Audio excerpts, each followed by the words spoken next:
Vamos falar da segunda vinda, podemos falar? Porque o próprio Jesus falou da segunda vinda. Quem mais falou sobre a segunda vinda?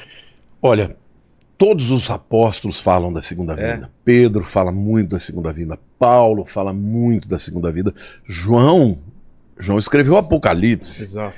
Fala da segunda vinda. Gente, se você eliminar o aspecto profético da Bíblia, você tira 40% da Bíblia.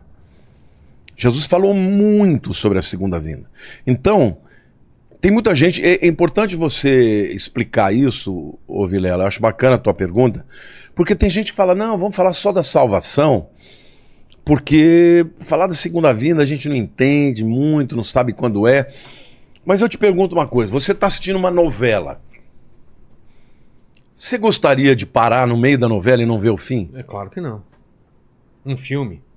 Jesus, quando ele morreu e ressuscitou, todo o discurso dele... Não era o fim. Não era o fim. Todo o discurso dele é, eu vou voltar. E aí, não só quando ele morreu e ressuscitou, antes disso, ele já falava. Mas ali ele deixa claro que ele vai voltar. Entendeu? Lá em Mateus 24, 25, no chamado sermão profético, as últimas palavras de Jesus foi sobre a volta dele. Ele fala, assim como o relâmpago que sai do Oriente e vai para o Ocidente, assim há de ser a vinda do Filho do Homem. Ele promete que ele vai voltar. Lá em João capítulo 14, está na ceia, né? Na última ceia, você deve ter ido lá no cenáculo, lá em Jerusalém. Será? No Monte Sião, deve ter ido. Ah, sim, Monte Sião. Perto ali do túmulo de Davi, Tá. sabe? Em cima, você deve ter subido ali, né? Aquele lugar onde tradicionalmente dizem que é tanto a última ceia como o lugar onde desceu o Espírito Santo. Que era uma casa que foi emprestada por um amigo de Jesus. Ele era provavelmente um essênio. E o bairro dos essênios era ali o Monte Sião. Bom, por que eu estou dizendo isso? Alguma coisa eu ia falar que me fugiu. Hoje a minha cabeça... O que você perguntou mesmo, Eu perguntei dos sinais, né? Quem falou... Não, mas o que eu você queria falou dizer... dos apóstolos, que já estavam avisando. Então, Aí falou da Santa Ceia, que foi nesse local. bom, Monte Sião. Jesus ele deixa claro que ele vai voltar. Por exemplo, lá no Monte das Oliveiras, quando ele começa a subir, os discípulos começam a ficar assim maravilhados. O anjo fala para eles, por que vocês estão assim tão maravilhados? Da mesma maneira que vocês estão vendo ele subir, ele vai descer aqui. Então está falando da volta dele.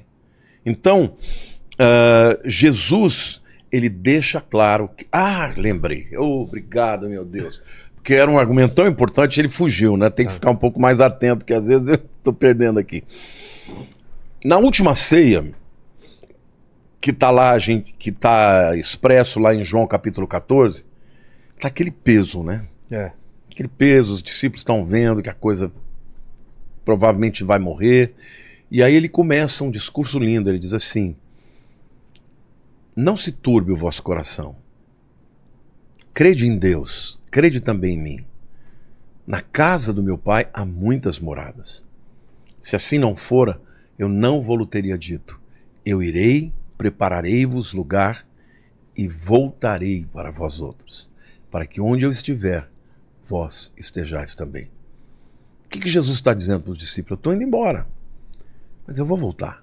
E eu vou buscar vocês para estarem comigo. Ele está falando do arrebatamento. Então, Jesus ele já começou a preparar os discípulos, porque ele estava achando que ele ia implantar o reino naquela hora. Né? No sermão de Mateus 24, eles estão primeiro lá na região do templo, né? E os discípulos olhando aquela coisa maravilhosa, e eles falaram, nossa Jesus, que construção maravilhosa, né? E Jesus falou, pois é, não vai ficar pedra sobre pedra que não seja derrubada.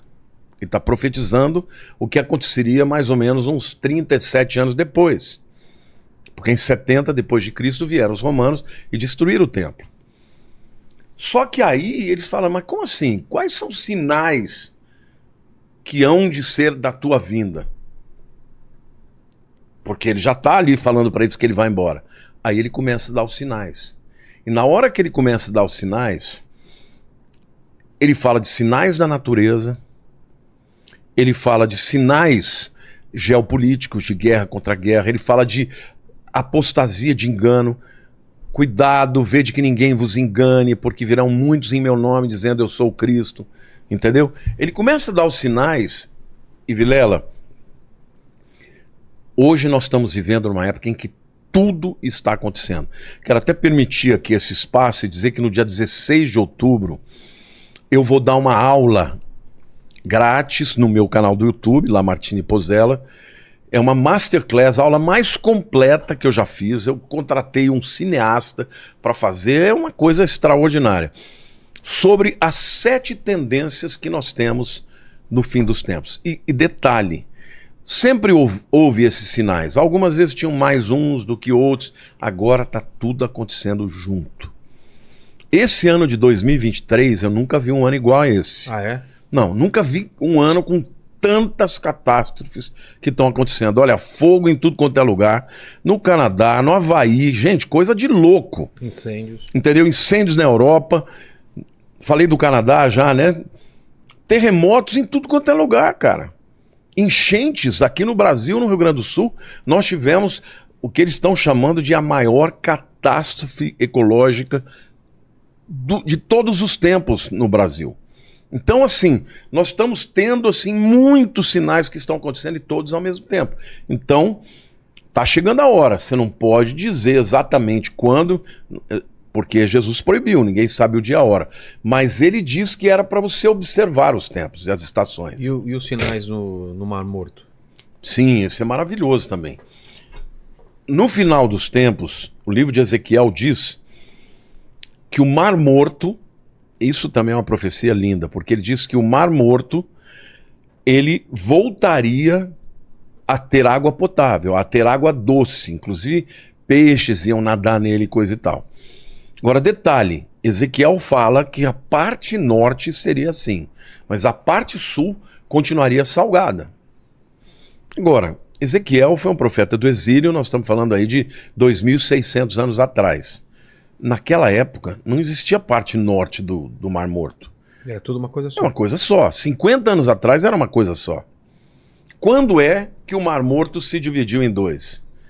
Depois que Israel voltou para sua terra e começaram ali prosperar, muita gente, começaram a usar a água do mar da Galileia, o Mar Morto começou a secar. E na hora que ele começou a secar, ele se dividiu em 2. Hoje, inclusive, tem um canal que eles fazem entre a parte norte e a parte sul para que a parte sul não seque completamente. Mas se você olhar até na imagem do satélite, viraram 2 corpos de água. E detalhe, na parte norte começaram a aparecer, veja, a água do Mar Morto está descendo cada vez mais. Então isso significa que já centenas de metros de um lado e de outro, onde havia água, não tem mais água. O que acontece? Aquela pressão daquela água sobre aquela terra não existe mais.